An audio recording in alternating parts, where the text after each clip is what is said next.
As the eyes of the healthcare team in long-term care, geriatric nursing assistants can provide early warning that a resident is showing signs of developing pressure sores. The CNAs are the ones that clean you and spot it first, not your nurses, not your doctors. They have to clean you up. In your role as a nursing assistant, there is a great deal that you can do to help prevent this very painful condition. Residents depend on you. One of the most important things where the GNA is concerned, as far as my particular wounds, which happen to be located on my behind, is in turning me. That's very important when you turn a patient, not to put any pressure on the wound other than what's necessary. Let's find out how you can identify pressure sores. It's not hard to make a difference.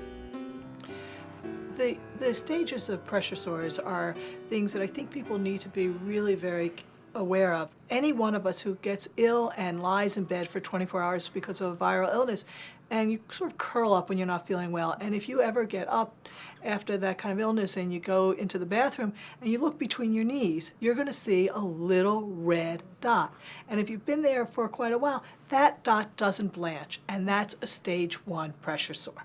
A stage 2 pressure sore, when I think about them, are what my kids used to do.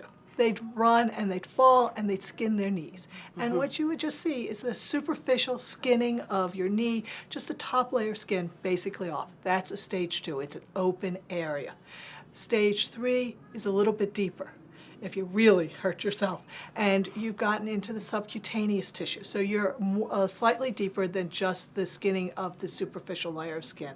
And a stage 4 wound is what all of us dread seeing, and that's a wound that's deep, that is into muscle, or you can see bone, or that is a centimeter or greater in depth. And that's a stage 4. So that was a very helpful way to describe them.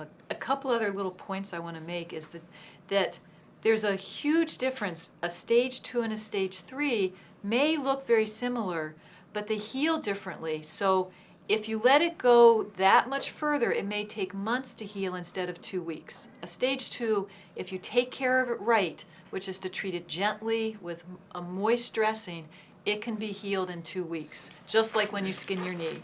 If it goes just a little bit deeper, it's not going to look any bigger, but it may be months to heal. And part of why we really don't like to see those that are stage 4s is once the bone's exposed, that wound may never heal, no matter how well you take care of it. So catching them early is really, really important. Remember, there are 4 stages of pressure sores. A stage 1 pressure sore is a non-blanchable red spot. A stage 2 pressure sore is a raw area missing just the top layer of skin. A stage 3 pressure sore is a deeper wound, reaching the subcutaneous layer of skin. And a stage 4 pressure sore is a deep wound that exposes muscle or bone and is about ½ inch deep. All right, this is a gentleman with a non-blanchable reddened area, or a stage 1 on his right hip. Some residents will develop pressure sores no matter what precautions are taken.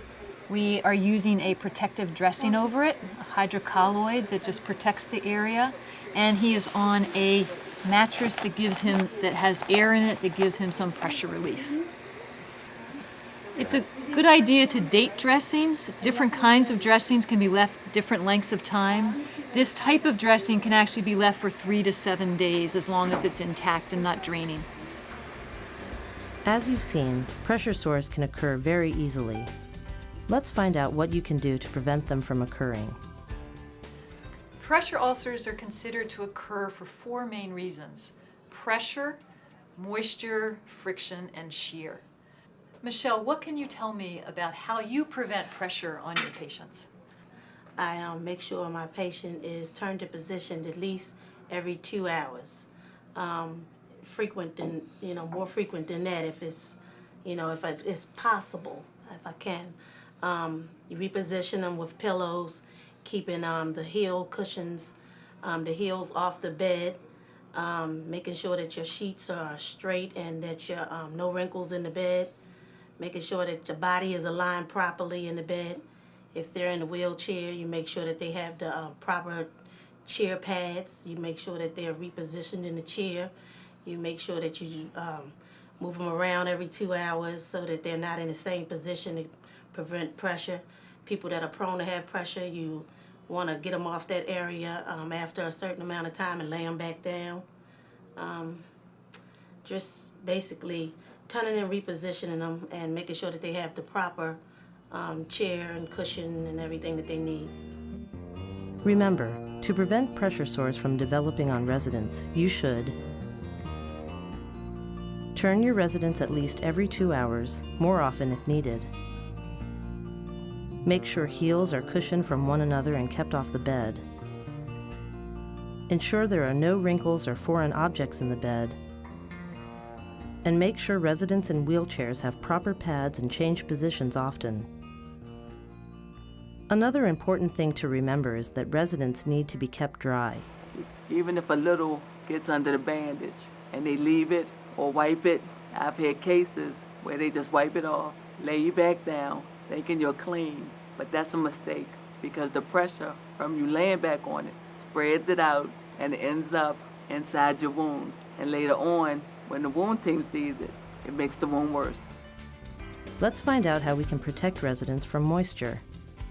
Well, as Michelle said, one of the most important things to do is to keep them turned in position and dry. And each time you dry them, you should clean the area before applying more Calmoseptine or either what has been prescribed for the resident to use to help prevent the area from breaking down or starting to break down, either to get any worse. And of course, I know you always, like patients that have loose stool are the ones that are... Loose stools, heavy wetters. Right. And if they're having loose stools, you have to check them more often than you would. Remember, to prevent pressure sores, it's important to protect the resident from moisture. You can do this by gently drying any moist or damp areas on your resident's skin, making sure you apply prescribed ointments after drying the area, and checking residents who are incontinent as often as possible. Shear, or the rubbing of skin, can also cause pressure sores. Most of these beds, you're gonna slide down 4 or 5 times a day, a minimum. So you get pulled up a lot. Always make sure they raise you and pull you up and lay the bed back as far as they can. Otherwise, you're putting a lot of friction on that area. And even though it's bandaged, I've had the wound team tell me, look, they're still bruising it because it's too often and too much. What are some ways you all use to try to reduce shear? Shear being that sliding force inside someone that can cause pressure on the buttocks or on the heels. By using a buddy system with 2 people, get on both ends, and you know, 1, 2, 3, you lift the person, pull them up at the same time so that you're not causing friction with the person's skin and the sheet so that you don't cause a tear. And, also another way is when you use the Hoyer lift or something like that and you pull up the sheets and flatten your sheets out and get all the wrinkles out and everything and then put the person down so that you avoid shearing and all that, and keeping your pillows and everything up under the person properly. All that avoids shearing. Another thing that I know that we watch for also is positioning so the buttocks of the patient is in the bend of the bed. Right. They're not real high, they're not real low. Because so the patient tends to slide. If you raise the legs a little bit, you prevent sliding a lot of times too. Right. The patients tend to go back down in the bed. As you heard, it's important to prevent shear. Here are some tips to prevent it. Use the buddy system or Hoyer lift when you need to move a resident that is too heavy for you to lift. Use pillows to prop up residents and prevent shear. Place the resident's buttocks in the bend of the bed so they don't slide. And finally, raise the resident's legs to prevent sliding. Pressure sore prevention has become more manageable with the development of new products. Let's find out what these products are. There are actually many products available now. Sometimes it's hard to choose because there's so many products out there. But It's good for facilities to look into the mattresses that are on the patient's beds. You want a mattress that offers some pressure reduction, not just the old spring-type firm mattresses. To look into pillows, to look into devices to protect pressure from the heels, either elevating, putting a pillow under the calf, or some booties around the foot. And in the chair, instead of the donut-type devices, there are many cushions available now. Roho. Yeah, Roho's a one of, popular one. yeah, an air-filled cushion is an excellent one. There are also foam cushions, gel cushions, many different ones on the market. I think that not only do you need to think about the kinds of devices that are out there on the market for people and to prevent pressure sores, but you have to know that those are not eliminating the need for the eyes and the specialty and the thought of the GNA. Because if you put a device on to protect the heels and nobody takes the device off and doesn't look at how tight the device is around the upper leg, what you might do is protect the heels and have a huge wound and breakdown on the leg.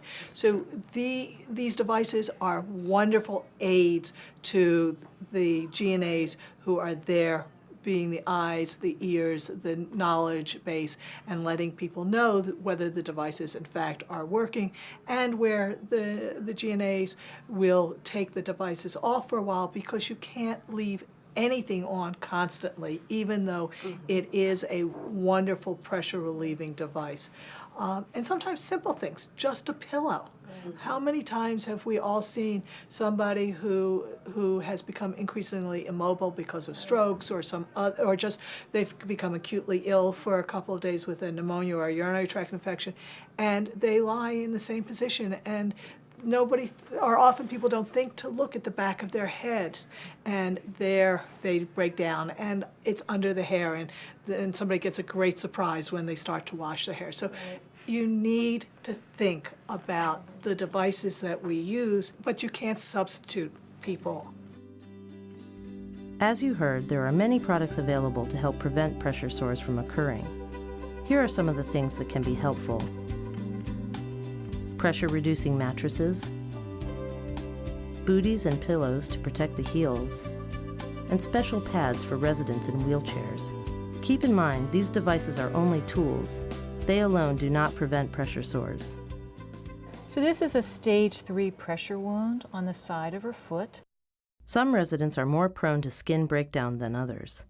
This diabetic resident has had several pressure sores. And slightly towards the distal part of the foot, towards the toes, there's also a stage 1, a darkened area.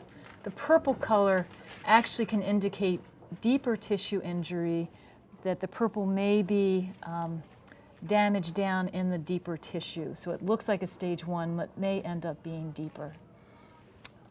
With this type of wound, the most important thing is to clean it. So we'll use dressings to try to get down to clean tissue, and also to make sure that there are no signs of infection, because that you would of course have to treat even before cleaning up the wound. One of the other things, besides the actual care of the wound, is to make sure that you determine that people do not have pain when you're dealing with a wound like this, because if you do have pain, it's harder to get the wounds cleaned properly and dressed, because people are flinching and uncomfortable, and also because we know that pain clearly decreases the ability for people to heal. For me to have any discomfort, most people would be crying with pain. And I have discomfort, so I can understand that they would be in agony. There are many other factors that can make residents prone to pressure sores. Let's find out what those factors are. There are patients in long-term care that are very high risk. The elderly have skin that's not as strong as when they were younger. It's much more prone to break down. And in addition, patients often are immobile, which is one of the highest risk factors for pressure sores, and they may have poor nutrition and other diseases that contribute to their risk of breaking down. So what I'd like to do is talk with some of the other staff here and go over ways that you can identify patients that are high risk for pressure sores and look to prevent them from occurring. On my assignment, I have residents that I know are potential for breakdown because they have broke down before. So I have one patient in particular that I know I cannot check her every 2 hours. I have to check her at least every hour. Patients with medical conditions such as diabetes are very prone to break down and have a harder time healing. So it's important that the whole patient is looked at. Nutrition is one of the key factors of the whole patient. That patients that have poor nutrition are much, much more likely to break down. And if they break down, they're very unlikely to heal very well. You have to look for the patients that are poor drinkers, your patients with diabetes, your patients with poor eating habits, and things like that. We keep in control of their weight, keep up with their weight. With some of the residents who have poor eating habits, we report the patient's intake to the nurse.